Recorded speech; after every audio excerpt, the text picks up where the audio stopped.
ज्योतिष की दुनिया में आपका स्वागत है। यदि आप ज्योतिष सीखना चाहते हैं तो मेरे इस चैनल को सब्सक्राइब कीजिए, और यदि आप चाहते हैं कि वीडियो अपलोड होते ही आपको सूचना मिल जाए तो अलार्म बटन को ऑन करें, और यदि आपको वीडियो पसंद आए तो लाइक और शेयर करना न भूलें।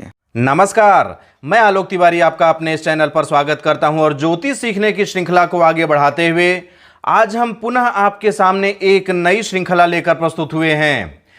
अब जो श्रृंखला प्रारंभ हो रही है यह है मांगलिक दोष से संबंधित संपूर्ण जानकारी। आपके सामने मांगलिक दोष से संबंधित एक एक करके सभी जानकारियां उपलब्ध कराई जाएंगी, लेकिन मांगलिक दोष बहुत ही बड़ा विषय है, इसलिए यदि आप चाहें कि एक वीडियो में संभव है तो ऐसा नहीं है। मैं चाहता हूं कि जितना ज्ञान मेरे पास है सब कुछ आपको दे सकूं, इसलिए हमें एपिसोड बढ़ाना पड़ा।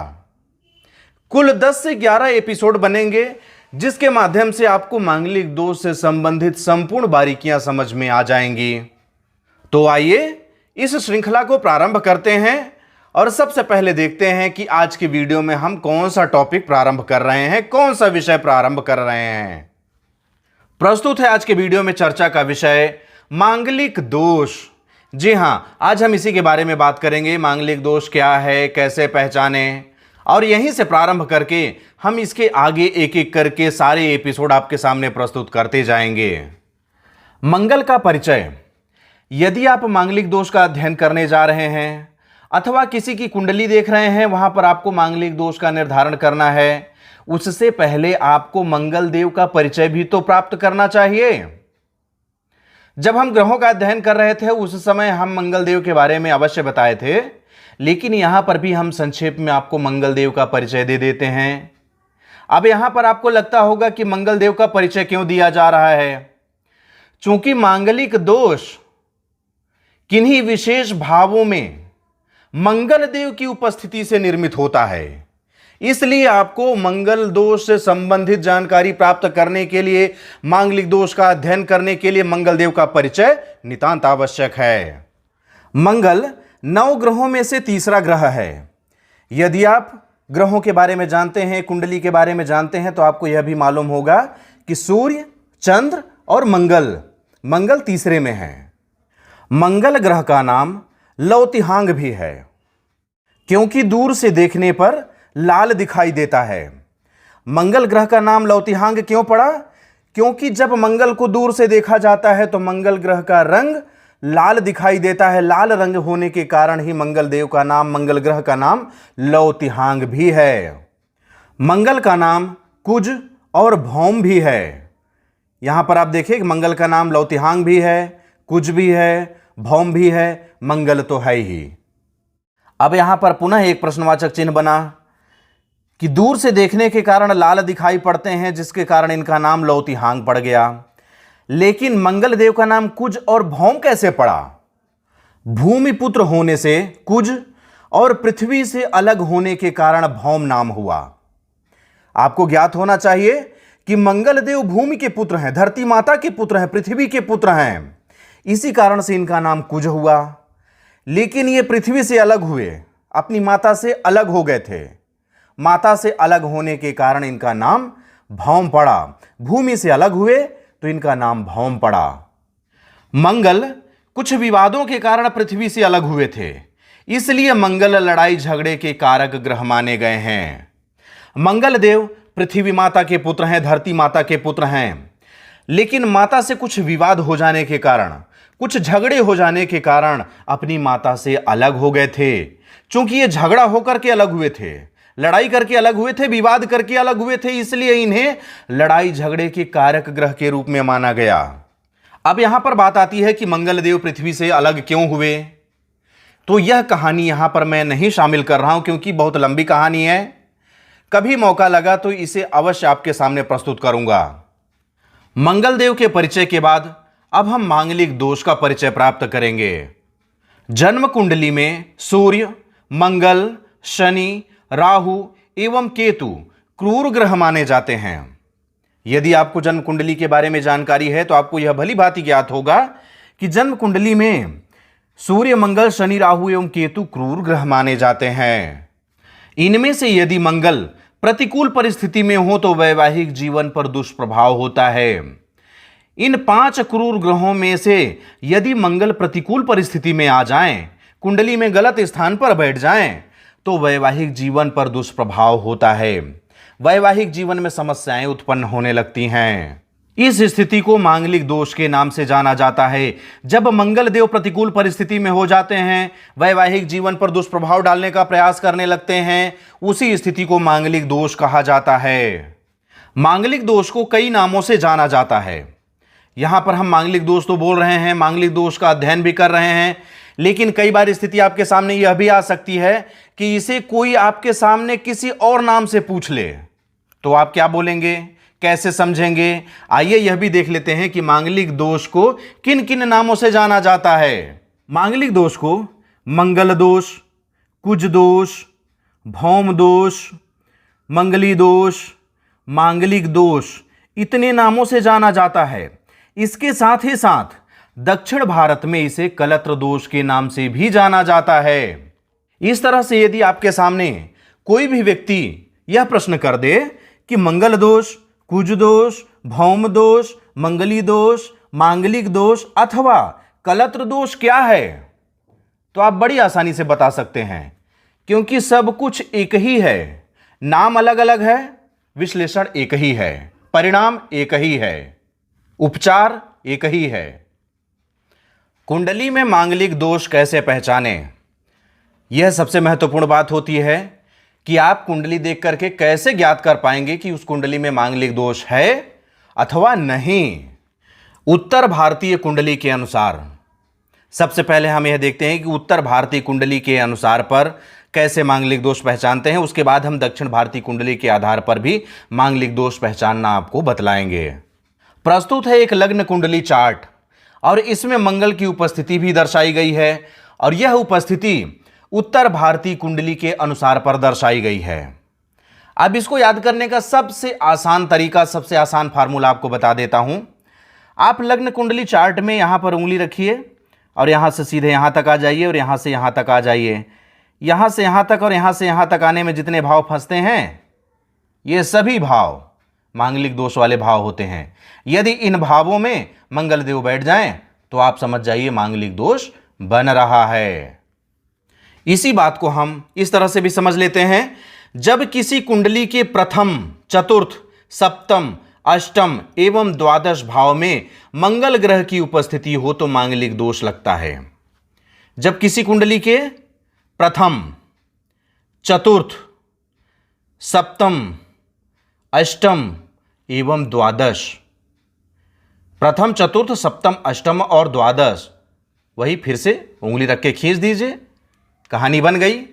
इन्हीं भावों में जब मंगल देव बैठते हैं तो मांगलिक दोष बनता है, मांगलिक दोष लगता है। दक्षिण भारतीय कुंडली के अनुसार इस लग्न कुंडली चार्ट में हम क्या देखें कि उत्तर भारतीय कुंडली में मंगल देव की कहां कहां पर उपस्थिति होने से मांगलिक दोष बनता है। अब हम देखेंगे कि दक्षिण भारतीय कुंडली के अनुसार पर मंगल देव की कहां कहां पर उपस्थिति होने से मांगलिक दोष बनता है। अब आप यहां पर दोनों कुंडलियों को देखिए, उत्तर भारतीय कुंडली, दक्षिण भारतीय कुंडली। यहां पर 1, 2, 3, 4 और 5 जगह मंगल देव की उपस्थिति दर्शाई गई है। यहां पर 1, 2, 3, 4, 5 और 6 जगह मंगल देव की उपस्थिति दर्शाई गई है। अर्थात उत्तर भारतीय कुंडली में 5 भावों को ही मांगलिक दोष से पीड़ित भाव माना गया है, लेकिन दक्षिण भारतीय कुंडली में एक भाव अधिक बढ़ गया है। यहां पर देखिए, यहां पर जैसा आप देखे थे, यहां से उतर गए और यहां तक आ गए, यहां से उतर गए यहां तक आ गए, यह भी है, लेकिन एक भाव यहां पर बढ़ गया, अर्थात दूसरा भाव भी बढ़ गया। तो दक्षिण भारतीय कुंडली में क्या है, एक भाव बढ़ गया, बस उतना ही है, बाकी सब कुछ एक जैसा है।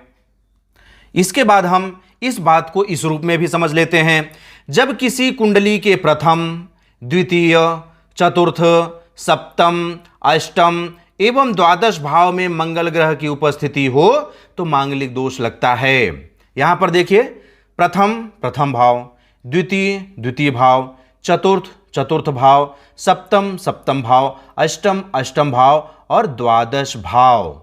अब आप इन दोनों कुंडलियों को देखिए, दोनों कुंडलियों के जिन जिन भावों में मंगल देव की उपस्थिति दर्शाई गई है उन्हीं उन्हीं भावों में मंगल देव के बैठने से मांगलिक दोष बनता है। अन्यत्र यदि मंगल देव यहां बैठ जाएं, यहां बैठ जाएं, यहां बैठ जाएं, यहां बैठ जाएं, यहां बैठ जाएं, यहां बैठ जाएं तो मांगलिक दोष नहीं लगता है। पुरुष की कुंडली में मांगलिक दोष हो तो पगड़ी या पाग मंगल कहा जाता है, क्योंकि पुरुष पगड़ी पहनता है, पगड़ी वाले पुरुष कहलाते हैं। इसलिए पुरुष की कुंडली में जब मांगलिक दोष बनता है तो यह पगड़ी मंगल या पाग मंगल कहलाता है। पुरुष की कुंडली में जब भी मांगलिक दोष बनता है तो उस पुरुष को मंगला भी बोला जाता है। महिला की कुंडली में मांगलिक दोष हो तो चुनरी मंगल कहलाता है। महिलाएं चुनरी ओढ़ती हैं, इसलिए जब भी किसी महिला की कुंडली में मांगलिक दोष बन जाए तो वह चुनरी मंगल कहलाता है। इसके अलावा जो मांगलिक दोष वाली महिला होती है उसे मंगली भी कहा जाता है। कुंडली में मांगलिक दोष के निष्कर्ष हेतु 3 कुंडलियों का अध्ययन किया जाता है। आप जब भी कोई कुंडली देख रहे हो उसमें मांगलिक दोष का निर्धारण करना हो तो आपको सिर्फ लग्न कुंडली तक ही सीमित नहीं रहना है, 3 कुंडलियां देखनी होती हैं। अब ये कौन कौन सी 3 कुंडलियां होती हैं, आइए देखते हैं। पहला, लग्न कुंडली। लग्न कुंडली अर्थात जन्मांग चक्र। दूसरा, चंद्र कुंडली। चंद्र कुंडली अर्थात राशि चक्र। तीसरा, शुक्र कुंडली। अब आपको यह नया चीज लग रहा होगा, शुक्र कुंडली कैसे होता है। जैसे लग्न कुंडली को देख करके चंद्र कुंडली बनाते हैं उसी तरह से आपको लग्न कुंडली देखकर ही शुक्र कुंडली बनानी है। सबसे पहले देखिए लग्न कुंडली में शुक्रदेव कहां पर उपस्थित हैं। शुक्रदेव जिस राशि पर उपस्थित हैं उस राशि को लग्न बना दीजिए और राशि अनुसार सभी ग्रहों को स्थापित कर दीजिए, वही शुक्र कुंडली बन जाती है। अब जब भी कुंडली में मांगलिक दोष का निष्कर्ष निकालना हो, मांगलिक दोष देखना हो तो 3 कुंडलियों का अध्ययन किया जाता है। कौन कौन सी 3 कुंडलियां? लग्न, चंद्र और शुक्र। इन तीनों कुंडलियों को देखने के बाद ही आप सही निष्कर्ष पर जा सकते हैं। तीनों कुंडलियों का अध्ययन करने के पश्चात ही मांगलिक दोष का निष्कर्ष निकालते हैं। ऐसा नहीं है कि आप सिर्फ लग्न कुंडली देख लिए और बता दिए कि मांगलिक हो, चंद्र कुंडली देख लिए तो बता दिए मांगलिक हो, शुक्र कुंडली देख लिए तो बता दिए मांगलिक हो। तीनों को आप देखिए, तीनों के आधार पर आप अंतिम निष्कर्ष निकालिए। संभवतः यह होता है कि लग्न कुंडली में यदि मांगलिक हो गया तो आगे देखने की आवश्यकता नहीं पड़ती है। अधिकांशतः यह मान लिया जाता है कि लग्न कुंडली में यदि मांगलिक दोष है तो फिर है। लेकिन यदि आप गहराई तक अध्ययन करना चाहते हैं, सही निर्णय तक पहुंचना चाहते हैं तो लग्न, चंद्र और शुक्र तीनों कुंडलियों का अध्ययन कीजिए, उसके बाद ही मांगलिक दोष के निष्कर्ष तक पहुंचिए। मांगलिक दोष को विवाह के लिए अशुभ माना जाता है। जी हां, यह सभी लोग जानते हैं कि जिस भी जातक की कुंडली में मांगलिक दोष बन गया वह वैवाहिक जीवन के लिए अशुभ होता है। महिला की कुंडली में मांगलिक दोष बनने पर पतिहंत्र योग बनता है। यदि किसी महिला, किसी कन्या की कुंडली में मांगलिक दोष बन गया है तो वह पतिहंत्री योग बनाता है। यह मांगलिक दोष पतिहंत्री योग के नाम से जाना जाता है। पतिहंत्री अर्थात पति की मृत्यु भी हो सकती है, पति के लिए संकट भी आ सकता है, पति के लिए वह हानिकारक है। पुरुष की कुंडली में मांगलिक दोष बनने पर पत्नीहंत्री योग बनता है। जिस तरह से महिला की कुंडली में मांगलिक दोष बनने पर पति के लिए समस्या था, उसी तरह से पुरुष की कुंडली में मांगलिक दोष बनने पर पत्नी के लिए समस्या होता है। पत्नी के लिए मृत्यु आ सकती है, मृत्यु तुल्य कष्ट हो सकता है, उसके जीवन में समस्याएं आ सकती हैं। इसलिए पुरुष की कुंडली में बनने वाले मांगलिक दोष को पत्नीहंत्री योग का नाम दिया गया है। इसका तात्पर्य यह होता है कि यदि यह योग कन्या की कुंडली में हो तो पति के लिए घातक होता है और यदि यह योग पुरुष की कुंडली में हो तो पत्नी के लिए घातक होता है। इस बात की पुष्टि के लिए बृहत पाराशर होरा शास्त्र में एक श्लोक भी है, यस्मिन योगे समुत्पन्ना पतिम हंति कुमारिका तस्मिन योगे समुत्पन्नो पत्नीम हंति नरो अपि च। मांगलिक दोष के प्रकार। अभी यहां तक आप मांगलिक दोष के बारे में जानकारी प्राप्त किए, मांगलिक दोष कैसे पहचानें, लेकिन मांगलिक दोष कितने प्रकार के होते हैं यह भी तो आपको जानना आवश्यक है। मांगलिक दोष को इसके दुष्प्रभावों के आधार पर 2 भागों में विभक्त किया गया है। पहला है सामान्य मांगलिक दोष। कुंडली में 1, 2, 4 या 12वें भाव में मंगल की उपस्थिति हो यदि किसी कुंडली के पहले, दूसरे, चौथे या 12वें भाव में मंगल देव उपस्थित हों तो यह सामान्य मांगलिक दोष कहलाता है। अब यहां पर आपको यह दिखाई दे रहा होगा कि 2 को हम कोष्ठक के अंदर रखे हैं। इसका तात्पर्य यह होता है कि जो 2 नंबर है, द्वितीय भाव है, यह सिर्फ दक्षिण भारतीय कुंडली के आधार पर ही मांगलिक माना गया है, उत्तर भारतीय कुंडली के आधार पर मांगलिक नहीं माना गया है। दूसरी बात और आपको बता दें कि किसी भी प्रमाणिक ज्योतिष ग्रंथ में द्वितीय भाव को मांगलिक के रूप में नहीं दर्शाया गया है। इसलिए मैं व्यक्तिगत बात बताऊं तो द्वितीय भाव को मैं मांगलिक के रूप में नहीं मानता हूं। जब भी कुंडली देखता हूं, किसी की कुंडली तैयार करता हूं और यदि द्वितीय भाव में मंगल देव बैठे हैं तो मैं मांगलिक नहीं मानता हूं। लेकिन अभी आधुनिक ज्योतिष में, दक्षिण भारतीय ज्योतिष में यह शामिल हो चुका है, इसलिए आपकी जानकारी होनी चाहिए, इसलिए मैं आपको बता रहा हूं। लेकिन यदि आप ज्योतिष आचार्य के रूप में काम कर रहे होंगे, ज्योतिष सीख रहे होंगे, तो इस बात को आप किनारे करके रखिएगा। द्वितीय भाव में मांगलिक दोष की स्थिति नहीं बन पाती है, क्योंकि किसी प्रमाणिक ग्रंथ में इसका प्रमाण हमें मिला ही नहीं है। जब प्रमाण नहीं मिला है तो इसे किनारे कर देना चाहिए। प्रभाव, सामान्य मांगलिक दोष का जीवन पर क्या प्रभाव पड़ता है? दांपत्य सुख में कमी उत्पन्न करता है।